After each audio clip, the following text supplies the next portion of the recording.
Obedience is better than sacrifice. Maybe you've heard that before.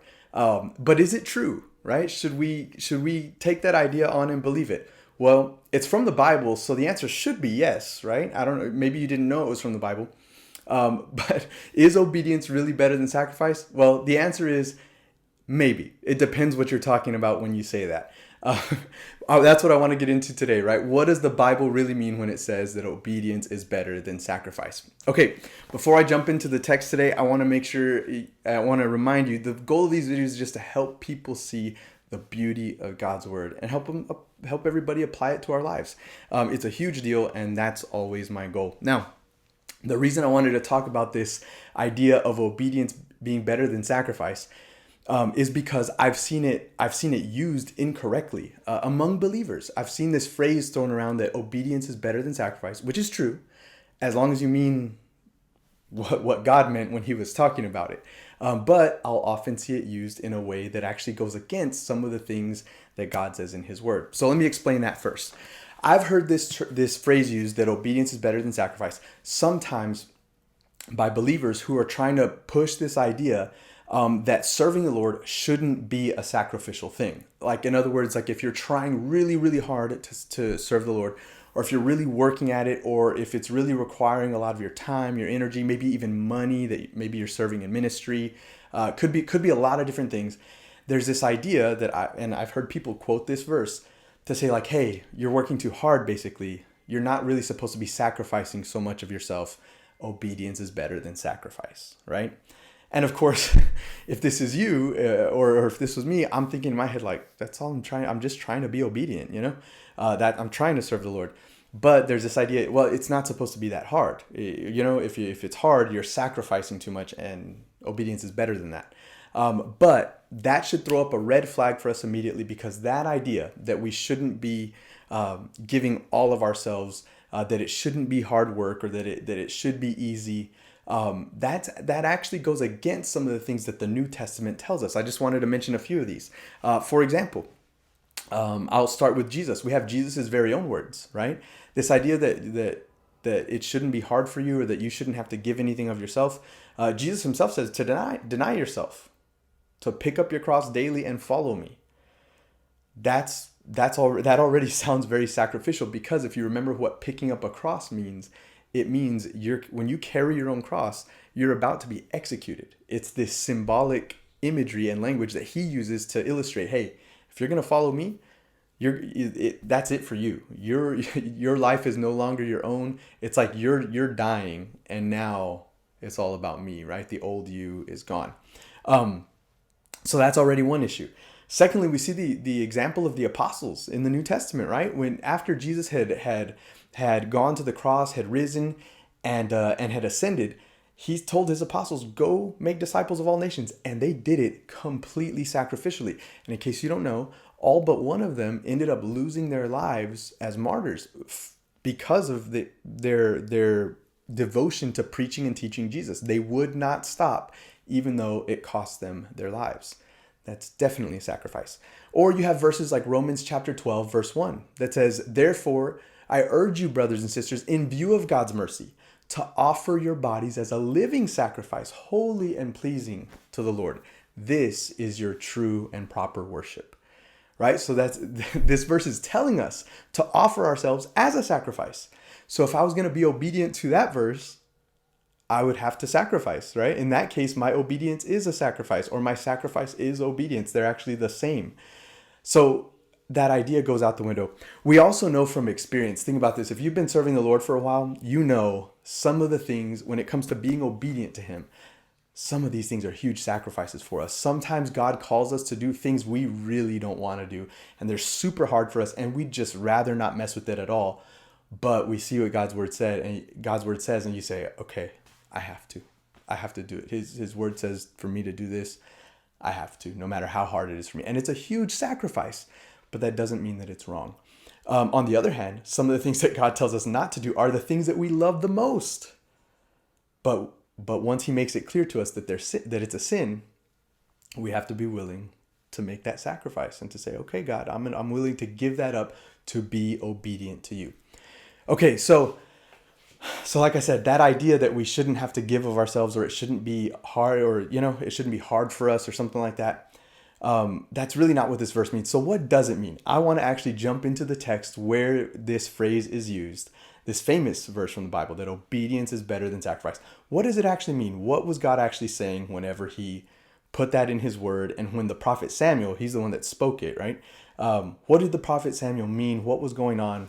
Let's jump into the text. So this is actually from 1 Samuel chapter 15 in the Old Testament.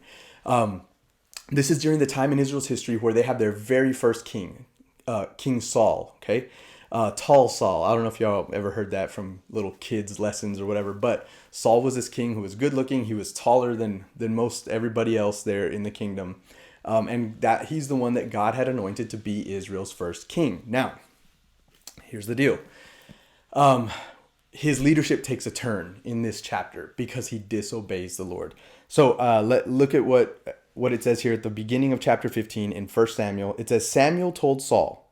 Okay, now Samuel is the prophet. God would speak to Samuel, and Samuel's job was to bring that message to the king and to the people. Samuel told Saul, the Lord sent me to anoint you as king over his people Israel. Now listen to the words of the Lord.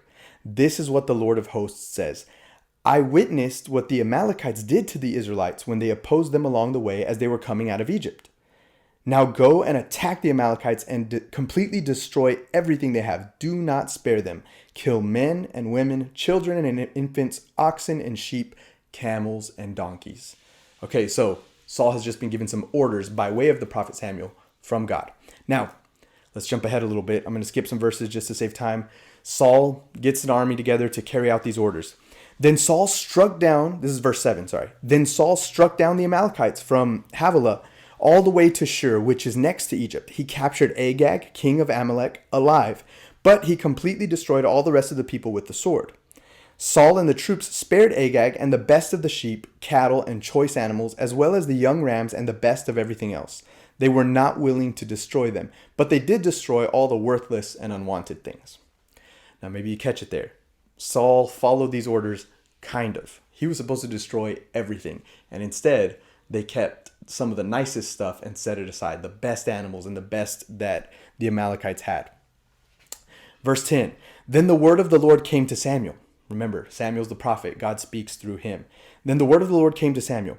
I regret that I made Saul king, for he has turned away from following me and has not carried out my instructions. So Samuel became angry and cried out to the Lord all night. Early in the morning, Samuel got up to confront Saul. But it was reported to Samuel, Saul went to Carmel, where he set up a monument for himself. Then he turned around and went down to Gilgal. When Samuel came to him, Saul said, May the Lord bless you. I have carried out the Lord's instructions. So Saul thinks he's done nothing wrong at this point. Samuel replied, Then what is the sound of sheep and cattle I hear? Right? It's that cattle that they took from the Amalekites that they were supposed to destroy. Saul answered, The troops brought them from the Amalekites and spared the best sheep and cattle in order to offer a sacrifice to the Lord your God. But the rest we destroyed. So already you hear his story, right? Oh, we kept those, but just to offer sacrifices. Okay? We've all been in situations like this where we want to twist things to make it sound not so bad, right? But then look at what happens next, right? He says they spared the best sheep and cattle in order to offer sacrifice to the Lord your God, but the rest we destroyed. Stop, exclaimed Samuel. Right? Samuel just says, shut up, right? Just cuts him off. Stop. Let me tell you what the Lord said to me last night. Tell me, he replied. Samuel continued, Although you once considered yourself unimportant, have you not become the leader of the tribes of Israel? The Lord anointed you king over Israel and then sent you on a mission and said, Go and completely destroy the sinful Amalekites. Fight against them until you have annihilated them. So why didn't you obey the Lord? Why did you rush on the plunder and do what was evil in the Lord's sight? In other words, why did you keep this stuff even though God had told you to destroy everything? But I did obey the Lord, Saul answered. I went on the mission the Lord gave me. I brought back Agag, king of Amalek, and I completely destroyed the Amalekites. The troops took sheep and cattle from the plunder, the best of what was set apart for destruction, to sacrifice to the Lord your God at Gilgal. Right? Saul is still saying, I didn't do anything wrong. We did what needed to be done, killing the Amalekites and everything. We just kept some of the animals and we're going to offer sacrifices. So like, what's the big deal basically, right? Then Samuel said, does the Lord take pleasure in burnt offerings and sacrifices as much as in obeying the Lord? Okay. Now, maybe you've forgotten about this. At this time in Israel's history, they're under the old covenant and they offer animal sacrifices. Whenever this verse says obedience is better than sacrifice, it's talking about offering burnt offerings to the Lord, animal sacrifices to the Lord. That's why it says here, does the Lord take pleasure in burnt offerings and sacrifices as much as in obeying the Lord? And it's a rhetorical question. Saul knows the answer. Obviously, God prefers obedience. Now listen. Look, and he's still Samuel's talking here. Look, to obey is better than sacrifice. There's the famous line. A lot of translations say obedience is better than sacrifice. Look, to obey is better than sacrifice. To pay attention is better than the fat of rams, because they would offer rams as sacrifices. For rebellion, listen to this. He's talking about disobedience here. For rebellion is like the sin of divination, and defiance is like wickedness and idolatry. Because you have rejected the word of the Lord, he has rejected you as king. So this is the point. Maybe you didn't, maybe you know some of this story. At a certain point, God decided Saul, you're not going to be king anymore. I'm going to anoint another, which is King David, to be king because you no longer have my favor. This is that moment, okay? This is that moment where Saul disobeyed the Lord. The prophet Samuel comes to Saul. Saul makes all these excuses and tries to say, well, no, it's okay. I know I didn't follow the orders exactly, but it's fine because I'm offering a sacrifice with the animals that I kept. And Samuel says, no. Do you think that God likes those burnt offerings more than he likes your obedience? And he says, look, to obey is better than sacrifice. That's what those verses are talking about, okay? It's talking about this idea that we would try to twist things and offer something to the Lord in place of what he's already called us to do for him, right? God had already given Saul clear orders, and instead Saul tried to change it and do something else that also benefited him and still call it good in God's eyes. And this is a horrendous sin. And that's where that verse comes up, that obedience is better than sacrifice. Now, if you wanted to compare it to something today, because we're no longer under those commands to offer animal sacrifices, okay? So in a way, this kind of doesn't apply. But if you wanted to see a parallel in our lives, this would be like when we know we're doing sinful things that God would tell us not to do, they're not pleasing to him, and we know it. But rather than come into obedience to the Lord, right? Rather than stopping and fixing it, we would rather offer up something else and say, well, hey, I'm doing this, so that's pretty good. You know what I mean? Like say that I know I'm living in sin, maybe sexual sin, right? But I go to church every Sunday. So, so in my heart, I might not say these words out loud, but somewhere in me is this idea that like, I'm good with God because I'm still in church, and that's pretty good, Or maybe I even serve in church, right? I know I do these things and I know it's not good, but I help out at church. Or maybe you're like, maybe you're like a habitual liar or something, right? You're always lying. And you're like, well, I know lying's not good, but I give to charity all the time. And we're trying to use things that we know are good as replacements or covers for things that we know are bad. And that's the idea behind that passage. And God is saying, no, just obey. So if there are things in your life right now, and in my life, we should always be on the hunt for these things. If there are things that we know are not pleasing to the Lord that we're doing, we got to stop. And on the other hand, if there's other things that he's calling us to do and we've been afraid or just unwilling because we don't care enough about our obedience to him, start obeying and get it right and start doing it. That's what it means to say that obedience is better than sacrifice. So it's true, but it's true the way God said it, not the way sometimes it gets thrown away. So just be careful and make sure that you're not doing that in your own life, because we see from passages like this, it is not pleasing to the Lord. He does not take delight in that at all. I hope that blesses you. I hope it made sense, and I'll see you next time. Have a great day.